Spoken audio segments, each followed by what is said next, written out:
Hare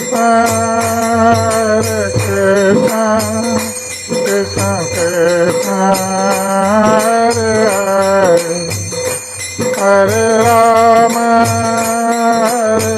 Rama Rama Rama, Hare Hare।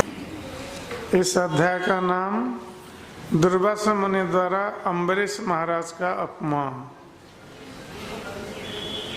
तो पहले हम 41 से 43 श्लोक तक पाठ कर लेंगे, उसके बाद 44 श्लोक पर जाएंगे। इत्यापाप्रस्य राजर्षि चिन्तयन् मनसाच्युतम् प्रत्यचष्ट कुरु श्रेष्ठ द्विजागमनमेव सः। हे कुरुश्रेष्ठ, थोड़ा सा जल पीकर राजा अम्बरीश ने अपने मन में भगवान का ध्यान किया और फिर वे महान योगी दुर्वासा मुनि के वापस आने की प्रतीक्षा करने लगे।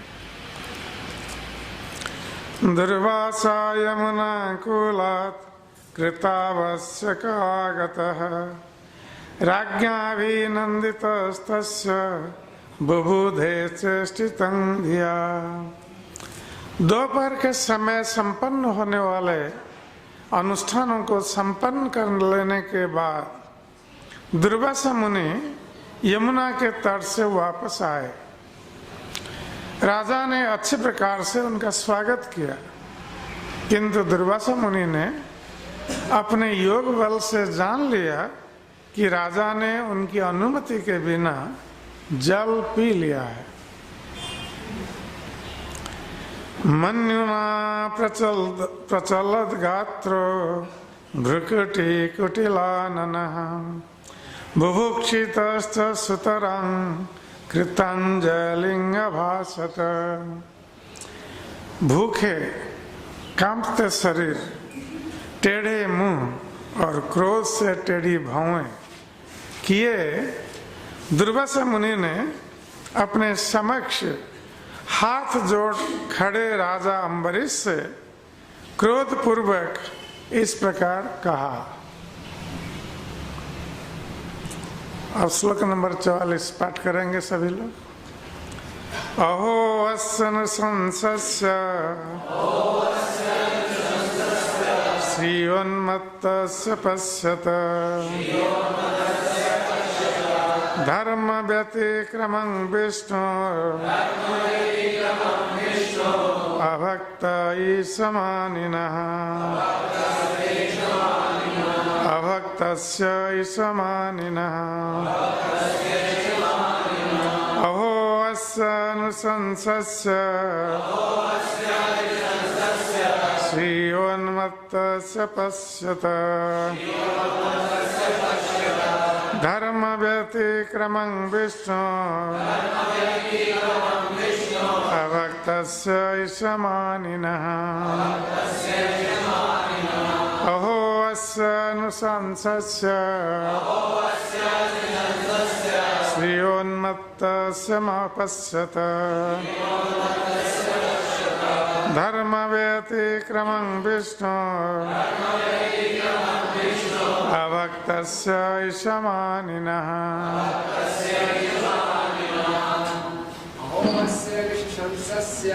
अहो अस्य नृशंसस्य श्रियोन्मत्तस्य पश्यत धर्म व्यतिक्रमं विष्णु अभक्तस्य ईशमानिनः। अहो अस्य नृशंसस्य श्रियोन्मत्तस्य पश्यत धर्म व्यतिक्रमं विष्णु अभक्तस्य ईशमानिनः। माताजी। अहो अस्य नृशंसस्य श्रियोन्मत्तस्य पश्यत धर्म व्यतिक्रमं विष्णु अभक्तस्य विश्वमानिना अहोस्य निशंसस्य शिवोन्मत्तस्य पश्यत धर्म व्यतिक्रमं विष्णु अभक्तस्य विश्वमानिना अहो ओ अस्य इस पुरुष का नृशंसस्य इतने निर्दय का श्रिया उन्मत्तस्य अपने ऐश्वर्य के कारण गर्वित पश्यत देखो तो धर्म व्यतिक्रमम धार्मिक सिद्धांतों का उल्लंघन विष्णु अभक्तस्य जो विष्णु का भक्त नहीं है उसका ईशमानिना अपने आप को ईश्वर मानने वाला। ईश्वर का अनुवाद और तात्पर्य श्रील प्रभुपाद के द्वारा अनुवाद। ओ जरा इस निर्दय व्यक्ति का आचरण तो देखो, यह भगवान विष्णु का भक्त नहीं है। यह अपने ऐश्वर्य एवं पद के गर्व के कारण जो अत्यंत धनी होता है वो अपने धन के कारण पागल हो जाता है।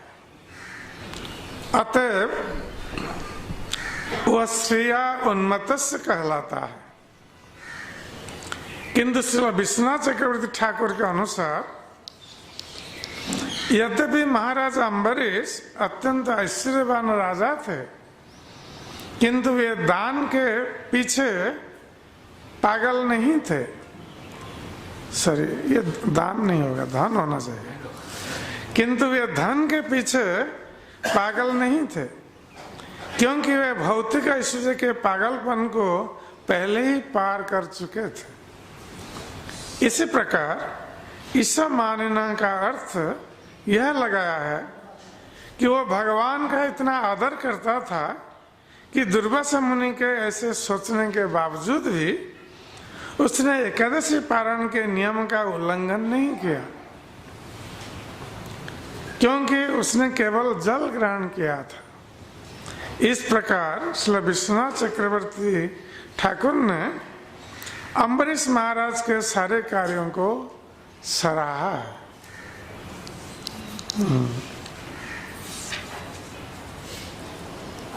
कि प्रतीक्षा करना और दुर्वासा मुनि का क्रोधित होकर महाराज अम्बरीश को अपशब्द कहना इसका वर्णन है। तो जैसे कल हम चर्चा कर रहे थे कि अम्बरीश महाराज धर्म संकट में पड़े हुए थे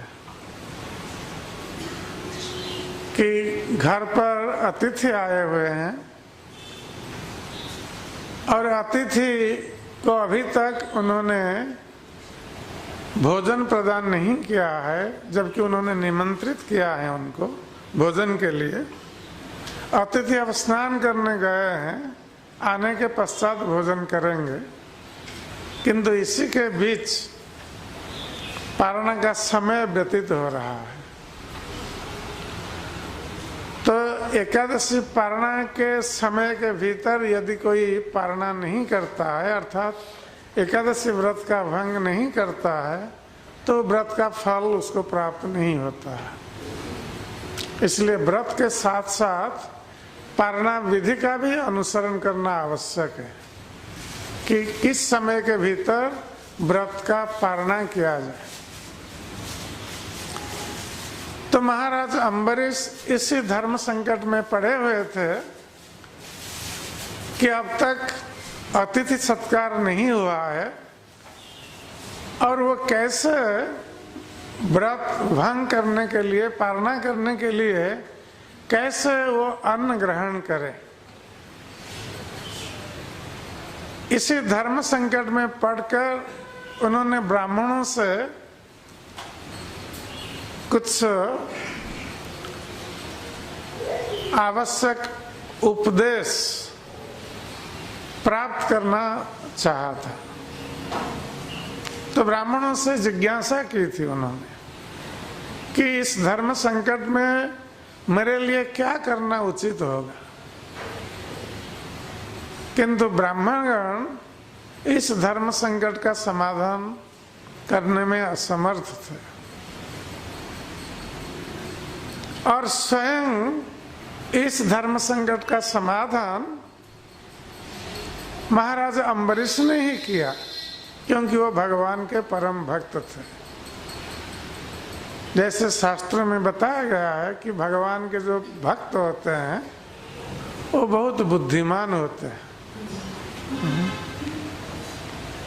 और भगवान स्वयं उनको बुद्धि प्रदान करते हैं, क्योंकि भगवान सभी के हृदय में बैठे हुए हैं परमात्मा के रूप में।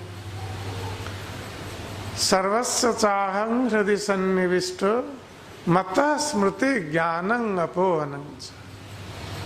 तो भगवान कृष्ण कह रहे हैं कि सभी के हृदय में मैं बैठा हुआ हूं और मुझसे ही व्यक्ति का ज्ञान, स्मरण शक्ति और विस्मरण शक्ति व्यक्ति को प्राप्त होती। अर्थात भगवान श्री कृष्ण हृदय में बैठकर व्यक्ति को आवश्यक ज्ञान प्रदान करते हैं, स्मरण शक्ति प्रदान करते हैं और उसको भुला भी देते हैं। इसका अर्थ है कि व्यक्ति का ज्ञान, बुद्धि, स्मरण शक्ति और विस्मरण शक्ति ये भगवान के ऊपर निर्भरशील है। कभी कभी हम लोग सोचते हैं कि हम बहुत बुद्धिमान हैं या बहुत हमारी स्मरण शक्ति प्रखर है, उसके लिए हम गर्व का अनुभव करते हैं, किंतु हम नहीं जानते हैं कि इसका नियंत्रण किसके हाथ में है।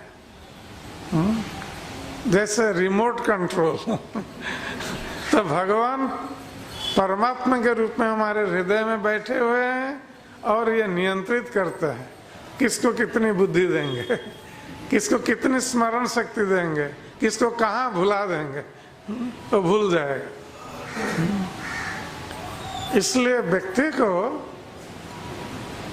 जीवन धारण करने के लिए, ज्ञान प्राप्त करने के लिए, शुद्ध बुद्धि को प्राप्त करने के लिए, स्मरण शक्ति को प्राप्त करने के लिए भगवान कृष्ण के ऊपर निर्भरशील रहना आवश्यक है, उनकी कृपा प्राप्त करना आवश्यक है। कभी कभी होता है कि जो छात्र होते हैं तो ये लोग बहुत परिश्रम करते हैं रात दिन, कभी कभी रात उजागर रह के पढ़ते हैं और जब एग्जाम में जाकर बैठते हैं भूल जाते हैं। तो उनको कौन भुला देता है? भगवान नियंत्रित करते हैं उनको। तो हम अपने बल, अपनी बुद्धि या केवल अपनी प्रचेष्टा से हम जीवन में सफलता को प्राप्त नहीं कर सकते जब तक हमें हमारी प्रचेष्टा के साथ भगवान की कृपा प्राप्त न हो। इसलिए प्रचेष्टा के साथ साथ भगवान की कृपा पर भी हमें निर्भरशील रहना आवश्यक है। यही जीवन में संसिद्धि को प्राप्त करा सकता है। भगवान की कृपा ही हमें जीवन के लक्ष्य तक पहुंचा सकती है। इसलिए हर व्यक्ति को जीवन धारण करने के लिए भगवान के ऊपर निर्भरशील रहना आवश्यक है। ये बुद्धि, स्मरण शक्ति की बात छोड़ दीजिए, यहाँ तक कि जीवन धारण करने के लिए जो नास्तिक लोग भी हैं, जिनको भगवान पर विश्वास भी नहीं है, फिर भी ये भगवान की कृपा के बिना एक मुहूर्त भी जीवित नहीं रह सकते, क्योंकि जीवन धारण करने के लिए श्वास प्रश्वास लेना आवश्यक है, सांस लेना आवश्यक है। और सांस में जो वायु हम ग्रहण करते हैं, उस वायु को कौन प्रदान करता है? किसने सृष्टि की है वायु? तो भगवान ने सृष्टि की है। वायु, जल, भूमि, अग्नि, ये सब भगवान की सृष्टि है, हमने इसकी सृष्टि नहीं की। और भगवान यदि चाहे वायु चलाचल को बंद कर दे, ठीक है, तुम लोग मुझे नहीं मानते हो, नास्तिक हो, नास्तिक बन रहे हो, ठीक है, तुम जीवन धारण करो, हम वायु चलाचल बंद कर देते हैं। तो हम जीवन धारण नहीं कर सकते। ध्रुव महाराज ने तपस्या की थी और वायु के प्रवाह को रोक दिया सारे संसार में। तो सारे प्राणी अतिष्ठ हो गए, यहां तक कि देवता लोग भी कष्ट, उन्होंने कष्ट का अनुभव किया, क्योंकि वायु के बिना कोई भी जीवित नहीं रह सकता भगवान के पास पहुंचे। तो इस प्रकार कभी कभी असुर लोग भी ऐसी तपस्या करते हैं और उसमें भी लोगों का श्वास रुद्ध हो जाता है कठोर तपस्या से। इसलिए भगवान की कृपा के बिना एक पल भी जीवित रहना हमारे लिए संभव नहीं है। इसलिए बुद्धिमान व्यक्ति यह जानकर सदा सर्वदा भगवान की कृपा पर निर्भरशील रहता है, कृपा प्रार्थी होता है, भगवान से प्रार्थना करता है, कृपा की भिक्षा मांगता है। ये बुद्धिमान व्यक्ति का कार्य है। इसलिए जो भक्तगण है वो बुद्धिमान है, वो जानते हैं कि भगवान की कृपा के बिना वो कुछ नहीं कर सकते। इसलिए भगवान के चरणों में वो अपने को समर्पित करते हैं। तो महाराज अम्बरीश उसी प्रकार भगवान के समर्पित भक्त थे। इसलिए भगवान कहते हैं ददामि बुद्धि योगं तं येन मां उपयन्ति। तो जो लोग सदा सर्वदा सतत युक्तानं भजतं प्रीतिपूर्वक, जो प्रीतिपूर्वक मेरा भजन करते हैं, मैं उनको बुद्धि देता हूं जिससे कि वो मेरे पास पहुंच सके, मेरे पास आ सके। तो अम्बरीश महाराज धर्म संकट में पड़े हुए थे और ब्राह्मण लोग लगता है कि वे लोग इतना समर्पित नहीं थे, यद्यपि भगवान के संबंध में उनको ज्ञान था। तो ये लोग इसका कोई उपचार नहीं बता सके कि इस धर्म संकट में महाराज अम्बरीश को क्या करना चाहिए। तो महाराज अम्बरीश ने स्वयं इसका उपाय निकाला और उन्होंने ब्राह्मणों से अनुमति ली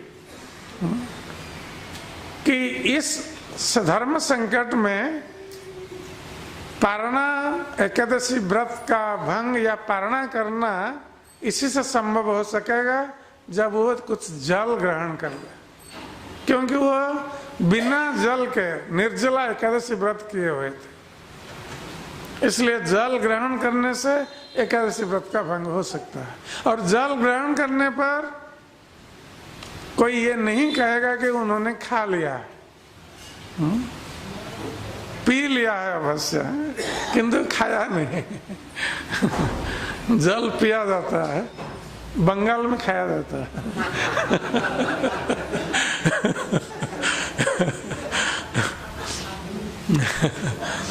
तो हम लोग पीते हैं, जल पीते हैं, तो कोई ये नहीं कहता है कि किसी ने खा लिया जल पीने के उपरांत।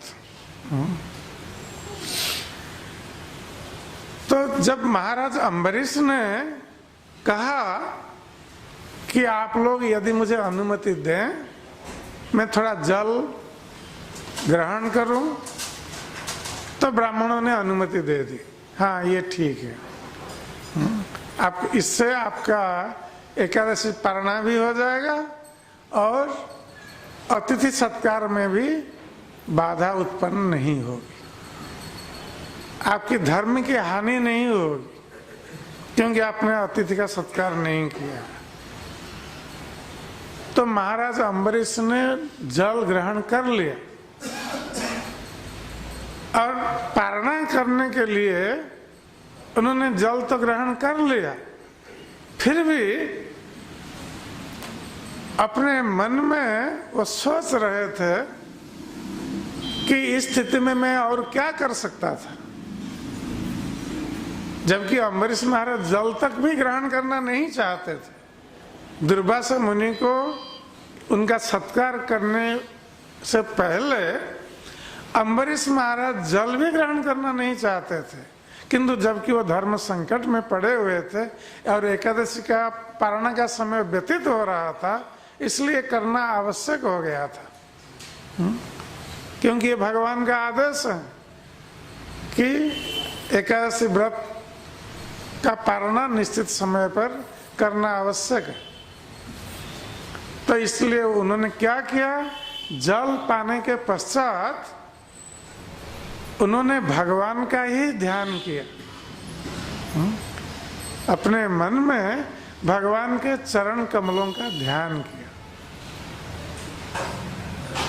इसका अर्थ है कि भगवान का स्मरण करके, यद्यपि उन्होंने कोई गलत काम नहीं किया है, इसमें धर्म की हानि नहीं हुई, फिर भी स्वयं अम्बरीश महाराज ऐसा सोच रहा है कि इस धर्म संकट में मैं क्या कर सकता था, इसलिए प्रभु मुझे क्षमा कर दीजिए। इसलिए भगवान का ध्यान कर रहे थे, उनके चरण कमल का ध्यान कर रहे थे। और भगवान के चरण कमल का ध्यान करने का अर्थ क्या है, भगवान के नाम उच्चारण का अर्थ क्या है कि व्यक्ति का कोई पाप नहीं रहता है, वो पाप शून्य हो जाता है, सारे पाप नष्ट हो जाते हैं, उसका हृदय शुद्ध हो जाता है। तो यदि किसी भी कार्य में, कोई धार्मिक कार्य में बाधा उत्पन्न हुई हो, तो उस धार्मिक कार्य का समापन कैसे हो सकता है। जैसे जब बलि महाराज यज्ञ कर रहे थे तो भगवान वामन देव 3 पद भूमि मांगने के लिए आए थे और उन्होंने मांग भी लिया और बलि महाराज सर्वस्व प्रदान किए भगवान वामन देव को। और बाद में भगवान वामन देव ने बलि महाराज को सुतल लोक को भेज दिया, जो इंद्र के ऐश्वर्य से भी बढ़कर था। सुतल लोक में स्वर्ग से भी बढ़कर ऐश्वर्य प्राप्त हुआ बलि महाराज को। तो शुक्राचार्य ने प्रश्न पूछा था भगवान वामन देव से ना, भगवान वामन देव ने शुक्राचार्य से प्रश्न पूछा कि शुक्राचार्य जी ये बताइए कि मेरे आने पर यहाँ पर बलि महाराज जो यज्ञ कर रहे थे, उस यज्ञ में बाधा उत्पन्न हो गई, क्योंकि हमने दान मांगा, बलि महाराज ने अपना सर्वस्व अर्पित किया, तो इसमें बाधा, यज्ञ में बाधा उत्पन्न हो गई, यज्ञ के बीच ये सब हो रहा था। तो आप बताइए बलि महाराज का यज्ञ अब अधूरा रह गया है, ये कैसे संपन्न होगा। मैं चाहता हूं कि बलि महाराज का यज्ञ संपूर्ण हो, क्योंकि यही बलि महाराज की इच्छा थी। वो मेरी प्रतिविधान के लिए यज्ञ अनुष्ठान कर रहे थे। तब शुक्राचार्य ने बताया कि प्रभु इस यज्ञ में जो बाधा उत्पन्न हुई है, यज्ञ को पूर्ण करने के लिए एक ही समाधान है, और वो एक ही समाधान क्या है, आपका नाम संकीर्तन। हरे कृष्णा कृष्ण कृष्ण हरे हरे, हरे राम राम राम हरे हरे। तो भगवान का नाम संकीर्तन मात्र से सारा कार्य पूर्ण हो जाता है, उसमें कोई कमी नहीं रहती। इसलिए हर व्रत अनुष्ठान में नाम संकीर्तन का विधान है। तो अब अम्बरीश महाराज भगवान का नाम ले रहे हैं, उनके चरण कमलों का ध्यान कर रहे हैं। यद्यपि उनसे कोई अपराध नहीं हुआ है, फिर भी अम्बरीश महाराज इस प्रकार सोच रहे हैं कि हमने बाध्य होकर जल ग्रहण किया, तो भगवान को प्रार्थना कर रहे हैं, उनके चरण कमल का ध्यान कर रहे हैं।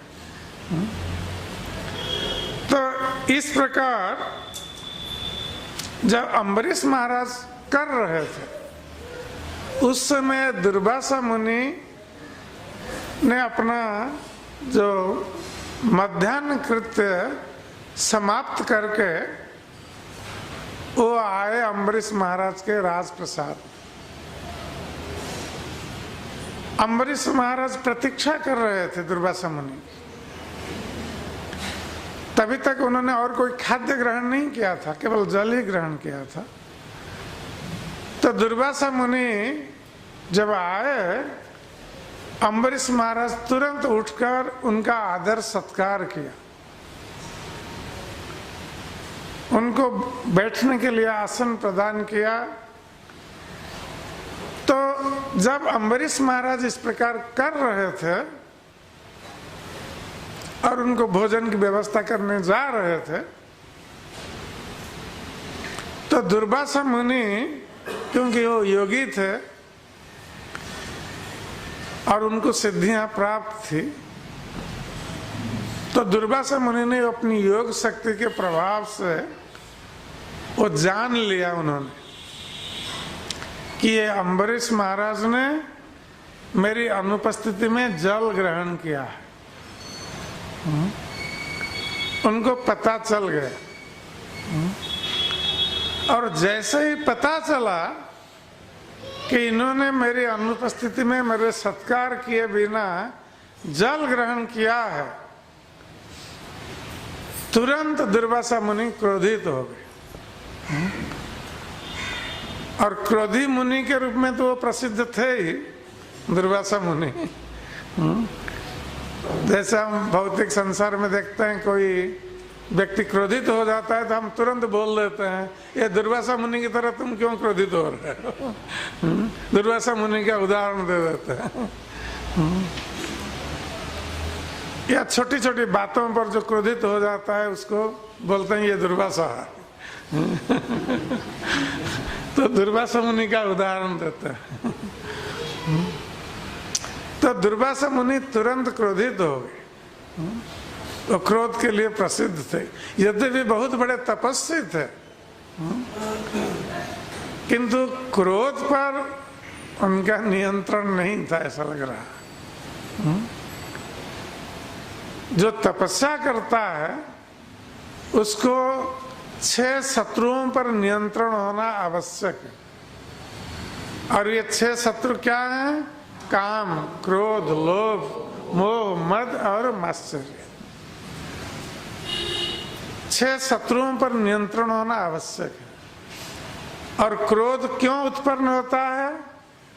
भगवान कृष्ण भगवद गीता में कहते हैं कि क्रोध क्यों उत्पन्न होता है? जब कामनाओं की पूर्ति नहीं होती। तो धायतो विषयान पुंसा संगस्तेषु उपजायते संगात संजायते काम, काम क्रोध विजायते। तो जब कामना की पूर्ति नहीं होती है तब क्रोध उत्पन्न हो जाता है।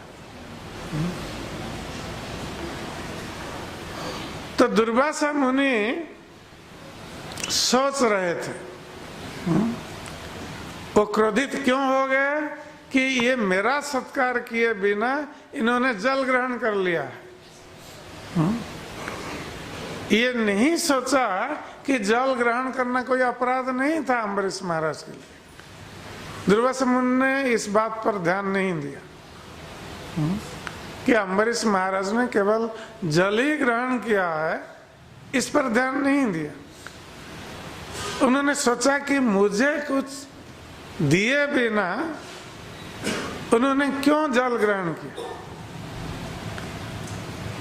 तो दुर्वासा मुनि जब क्रोधित हो गए तो अम्बरीश महाराज तो समझ गए दुर्वासा मुनि क्रोधित हो गए हैं। तो अम्बरीश महाराज क्या कर रहे थे उस समय? वो हाथ जोड़कर उनके सामने विनम्र भाव से खड़े थे। यही भक्तों का लक्षण होता है। कोई क्रोधित हो रहा है किंतु अम्बरीश महाराज हाथ जोड़कर विनीत भाव से खड़े हैं, उनके श्राप की प्रतीक्षा कर रहे हैं। ये भक्त की विनम्रता। तृणादपि सुनीचेन तरोरपि सहिष्णुना अमानिन मानदेन कीर्तनीय सदा। यदि भक्त विनम्र नहीं है तो वो भगवान का नाम कीर्तन नहीं कर सकता। यदि भक्त सहिष्णु नहीं है, सहनशीलता का गुण उसमें नहीं है, वो भगवान का नाम कीर्तन नहीं कर सकता। यदि वह सदा सर्वदा दूसरों से सम्मान की आशा रखता है, दूसरों को सम्मान नहीं देता है, तो भगवान का नाम कीर्तन नहीं कर सकता। तो भगवान का नाम कीर्तन करने के लिए ये 3 योग्यताएं आवश्यक है कि भक्त को विनम्र रहना, सहनशील होना और अपने लिए सम्मान की आशा न करना और दूसरों को सम्मान प्रदान करना। तब जाकर हम नित्य निरंतर भगवान का नाम संकीर्तन कर सकते हैं। ये श्री चैतन्य महाप्रभु का आदेश। भक्त में अहंकार ये शोभा नहीं देता। यदि भक्त या वैष्णव अहंकारी है तो वो वैष्णव नहीं हो सकता। और भगवान भी ऐसे भक्त पर प्रसन्न नहीं होता है। ये अहंकार भक्ति मार्ग में बहुत बड़ी बाधा है। और ये अहंकार कैसे उत्पन्न होता है? ये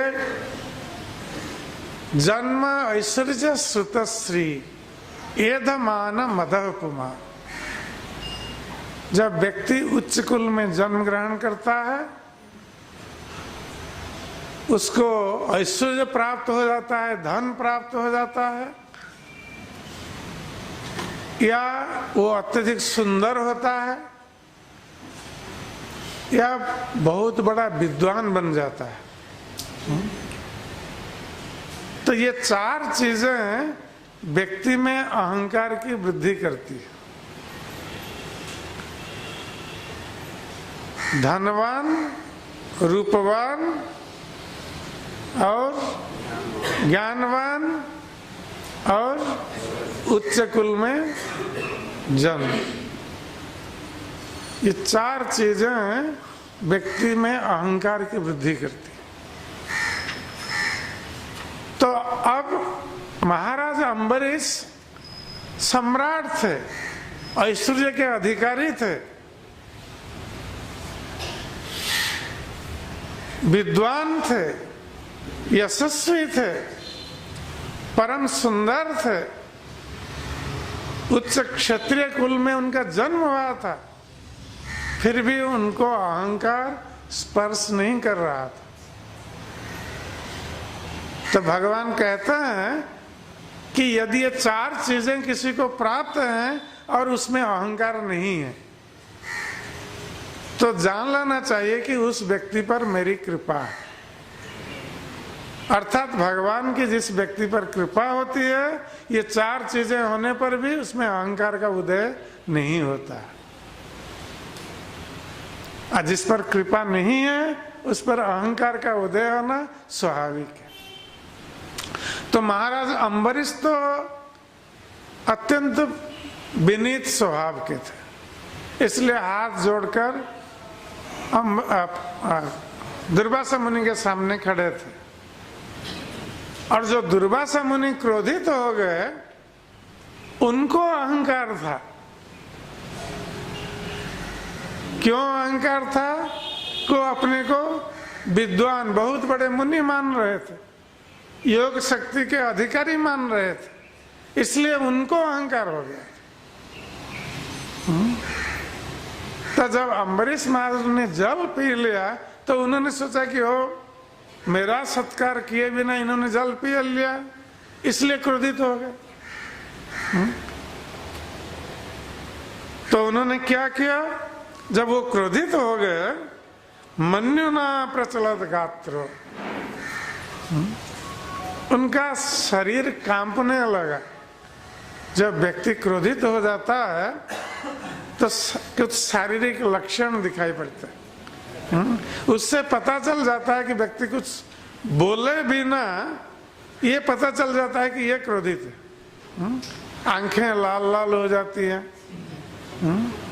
शरीर कांपने लगता है, होंठ कांपने लगते हैं, वो कुछ बोलना चाहता है, क्रोध में गाली देना चाहता है। तो ये सब लक्षण, मुंह टेढ़ा हो गया, भौएं टेढ़ी हो गई। तो इस प्रकार दुर्वासा मुनि के शरीर में ये सब क्रोध के लक्षण प्रकट हो गए। अम्बरीश महाराज समझ गए कि अब मुनि क्रोधित हैं, ये श्राप देने वाले हैं। ये अवश्य श्राप प्रदान करेंगे, क्योंकि इसके लिए प्रसिद्ध है दुर्वासा मुनि। तो श्राप को ग्रहण करने के लिए अम्बरीश महाराज हाथ जोड़कर खड़े हैं। ठीक है, मुझसे यदि अपराध हुआ है, आप जो भी श्राप प्रदान करेंगे मुझे स्वीकार। यही भक्त का लक्षण है। और दूसरा कोई होता वो क्या करता?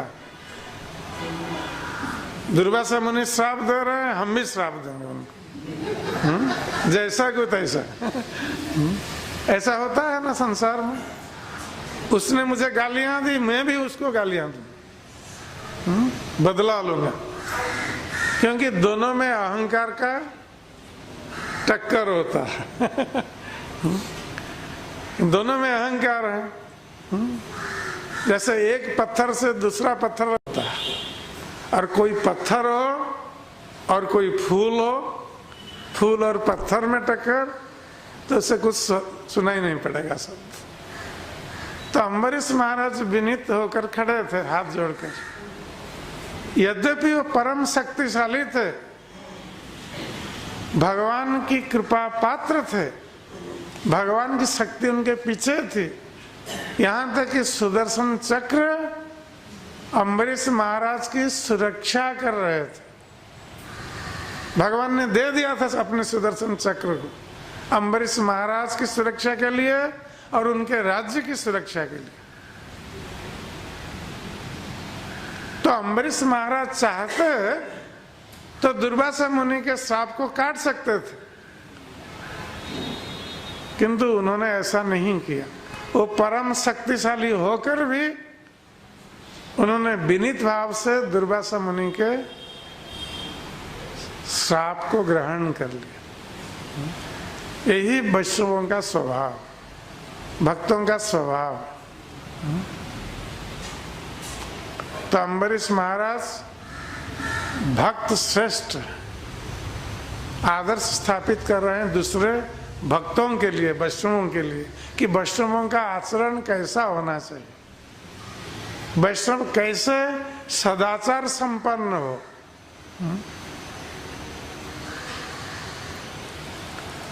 तो अब दुर्वासा मुनि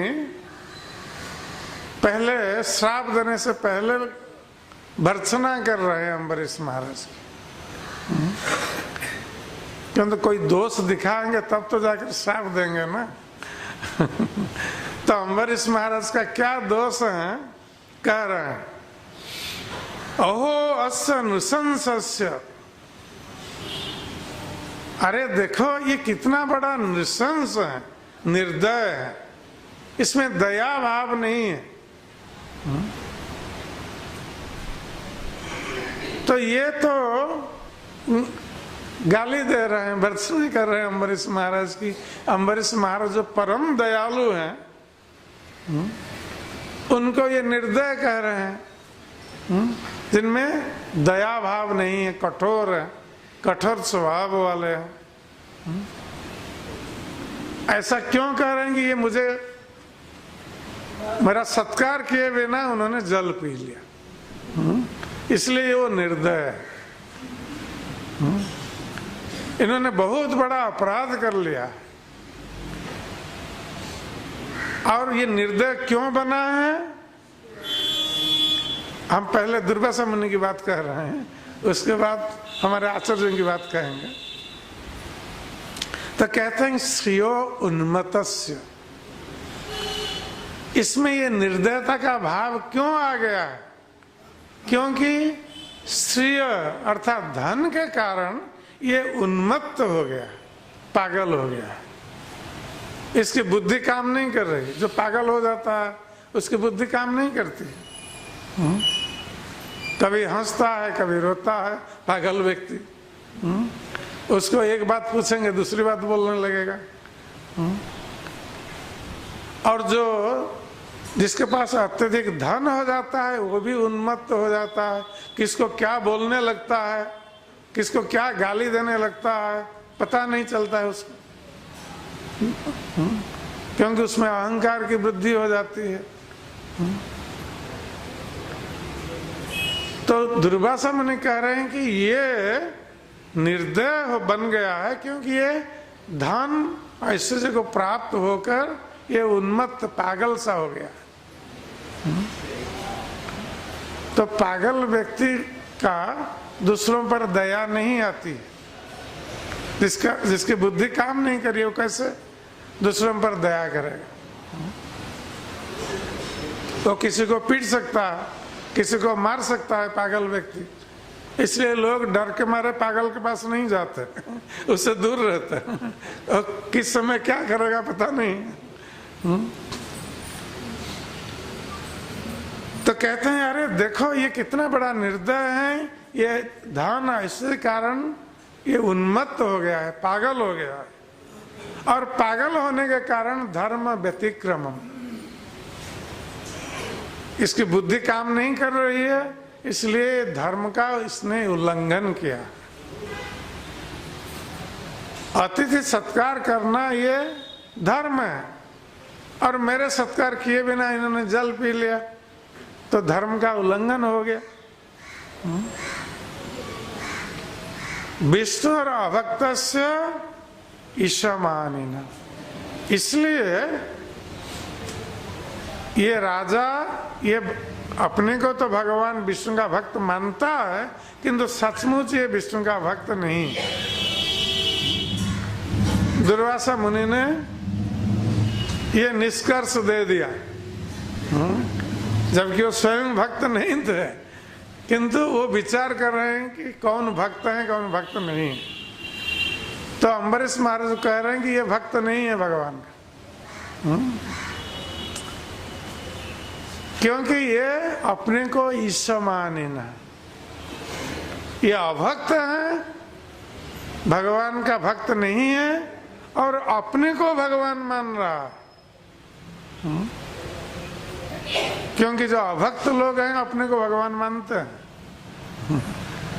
भक्त लोग तो अपने को भगवान कभी नहीं मानते हैं, किंतु जो अभक्त हैं वे लोग मानते हैं अपने को भगवान। इसलिए दुर्वासा मुनि कह रहे हैं ये अभक्त है और अपने को भगवान मान रहा है। तो जब दुर्वासा मुनि इस प्रकार कह रहे थे अम्बरीश महाराज को, अम्बरीश महाराज चुपचाप खड़े थे हाथ जोड़कर, सब सुन रहे थे दुर्वासा मुनि जो कह रहे, कुछ नहीं बोल रहे थे, चुपचाप सहन करते जा रहे थे। उनकी भर्त्सना को। तो अब इसलिए विश्वनाथ चक्रवर्ती ठाकुर दुर्वासा मुनि की भर्त्सनाओं का अलग अर्थ करता है, उसको उस भर्त्सना को पूरा बदल देते हैं प्रशंसा में। अम्बरीश महाराज की प्रशंसा में पूरा बदल देते हैं। जहां कहीं भी ऐसे भागवत में आता है, जैसे कंस ने कृष्ण की भर्त्सना की थी, शिशुपाल ने कृष्ण की भर्त्सना की थी,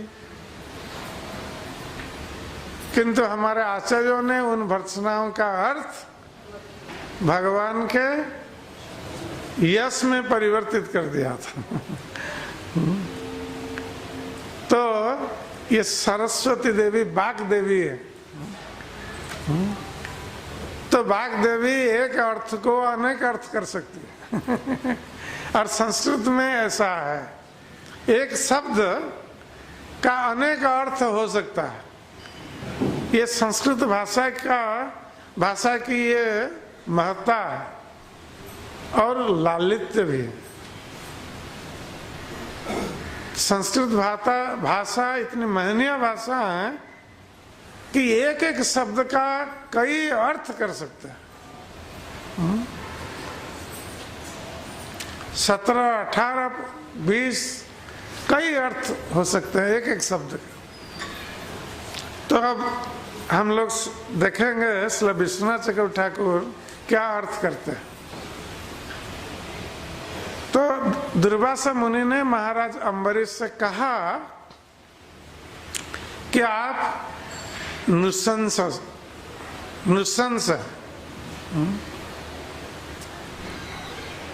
अस्य नुशंस, तो नुशंस शब्द का प्रयोग किया महाराज अम्बरीश के लिए। तो श्री विश्वनाथ चक्रवर्ती ठाकुर उसका दूसरा अर्थ निकाल के कहते हैं कि नृ का अर्थ है मनुष्य, नृलोक, मनुष्य लोक। नृ का अर्थ है मनुष्य, और संस वर्णन करना। संस का अर्थ है वर्णन करना। क्या वर्णन? यश वर्णन। तो इसलिए विश्वनाथ चक्रवर्ती ठाकुर कह रहे हैं कि दुर्वासा मुनि अम्बरीश महाराज को जो नृशंस कह रहे हैं, वस्तुतः इसका अर्थ है कि वो यही कह रहे हैं कि अम्बरीश महाराज ऐसे महान हैं जिनका यश सारे लोग करते हैं, इनके यश का वर्णन सारे लोग करते हैं। ये इतने महान है, तो उसका अर्थ बदल ही गया कि वो कठोर नहीं है, महान है। तो संसना बना बोलिए, वर्णन करिए। तो श्रीमद् भागवत में ये शब्द आता है, कई बार आता है। तो सारे लोग जिनके यश का वर्णन करते हैं, बोलते हैं। और फिर उन्होंने कहा था कि श्रिय उन्मत्तस्य, जो धन के कारण जो उन्मत्त हो गए हैं, पागल हो गए हैं, तो श्री विश्वनाथ चक्रवर्ती ठाकुर इसका अर्थ कर रहे हैं,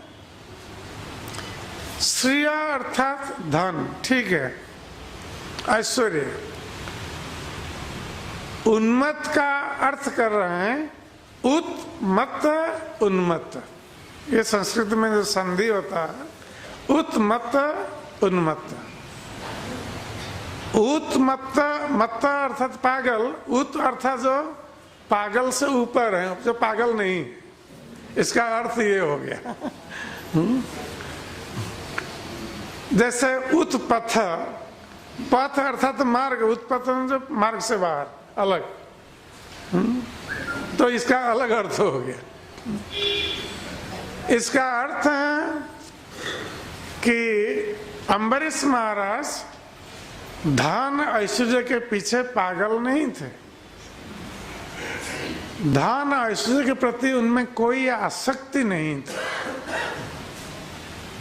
यद्यपि ये ऐश्वर्य संपन्न थे, किंतु इन ऐश्वर्य के प्रति, राज्य के प्रति, मान सम्मान के प्रति, घर परिवार के प्रति, पत्नी और संतानों के प्रति इनमें कोई आसक्ति नहीं थी। उनमें एकमात्र आसक्ति भगवान कृष्ण में थी। यही भक्त का लक्षण। यद्यपि अम्बरीश महाराज सम्राट थे, राज्य शासन कर रहे थे, ऐश्वर्य से घिरे हुए थे, परिवार मित्रों से घिरे हुए थे, अपना कार्य संपादन कर रहे थे, किंतु किसी के प्रति आसक्त नहीं थे।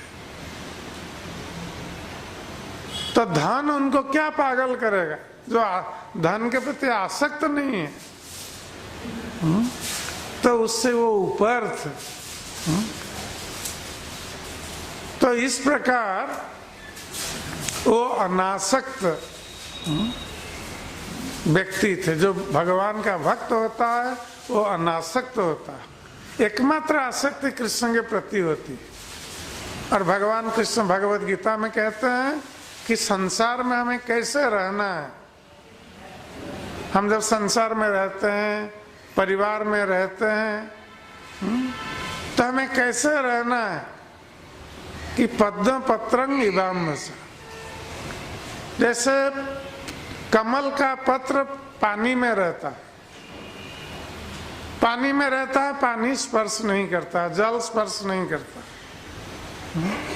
आप कमल के पत्ते के ऊपर जल डाल दीजिए, वो गिर जाए, रहेगा नहीं। तो उसी प्रकार हम संसार में रहते हुए, घर परिवार के बीच रहते हुए भी, अपना कर्तव्य संपादन करते हुए भी हम निर्लिप्त रहेंगे। घर संसार के प्रति आसक्त नहीं होंगे। हमारी एकमात्र आसक्ति भगवान कृष्ण के प्रति होनी चाहिए। तब जाकर हम भगवान कृष्ण के धाम को प्राप्त कर सकेंगे। यदि हम संसार के प्रति आसक्त हैं, घर परिवार के प्रति आसक्त हैं, वही आसक्ति हमें पुनः यहाँ पुनर्जन्म प्रदान करेगी भौतिक संसार में, दुख भोग करने के लिए। तो अम्बरीश महाराज पूर्ण रूप से अनासक्त थे संसार में रहते हुए भी। इसलिए विश्वनाथ चक्रवर्ती ठाकुर कहते हैं कि उत्मत्त से, वो उन्मत्त नहीं थे, पागल नहीं थे, पागलपन से ऊपर थे। अर्थात वो तो जीवन मुक्त थे, मुक्त अवस्था में थे। धर्म व्यतिक्रमं विष्णु अभक्त ईशा महानिना।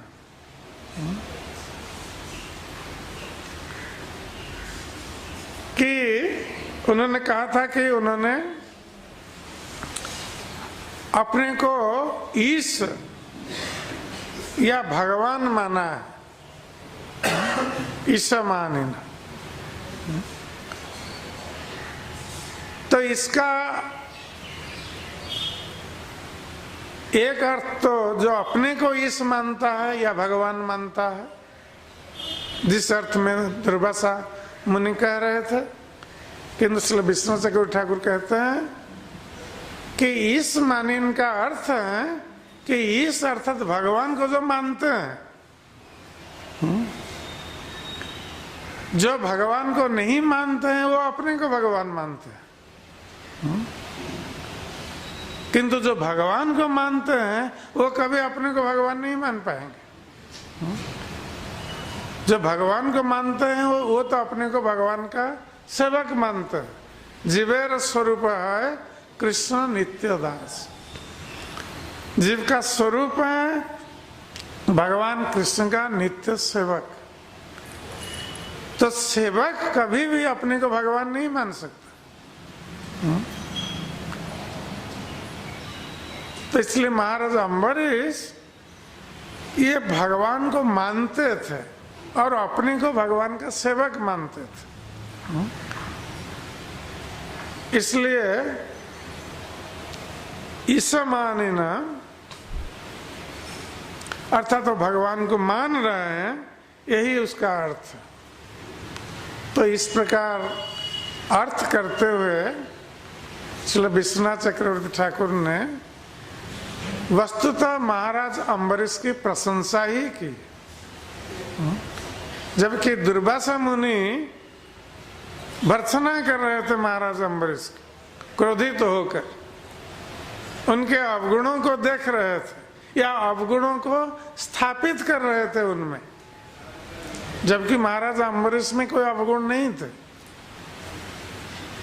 ये आरोपित कर रहे थे उनमें ये अवगुण, किंतु विश्वनाथ चक्रवर्ती ठाकुर ने इसका निराकरण ही कर दिया कि महाराज अम्बरीश में कोई अवगुण थे ही नहीं। तो इस प्रकार हम आगे देखेंगे कि दुर्वासा मुनि अपने क्रोध के कारण अब महाराज अम्बरीश जैसे महान भक्त के अनिष्ट की चिंता कर रही है। कैसे महाराज अम्बरीश का अनिष्ट हो उसकी चिंता कर रहे हैं और श्राप देने जा रहे हैं।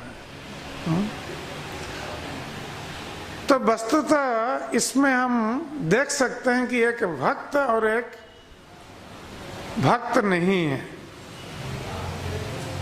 महाराज अम्बरीश भगवान के परम भक्त और दुर्वासा मुनि किसका ध्यान कर रहे थे यमुना के जल में?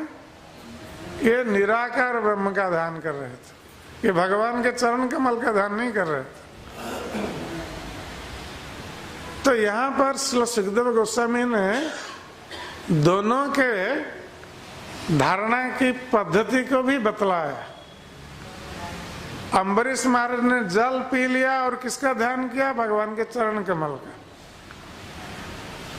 दुर्वासा मुनि जल में स्नान कर रहे हैं यमुना के जल में, और वहां किसका ध्यान कर रहे हैं? निराकार ब्रह्म का, निर्विशेष ब्रह्म का ध्यान कर रहे हैं। अर्थात वो मानते हैं कि जो ब्रह्म ज्योति है वही परम ब्रह्म है, उसका ध्यान कर रहे हैं। भगवान के चरण कमल का ध्यान नहीं कर रहे हैं,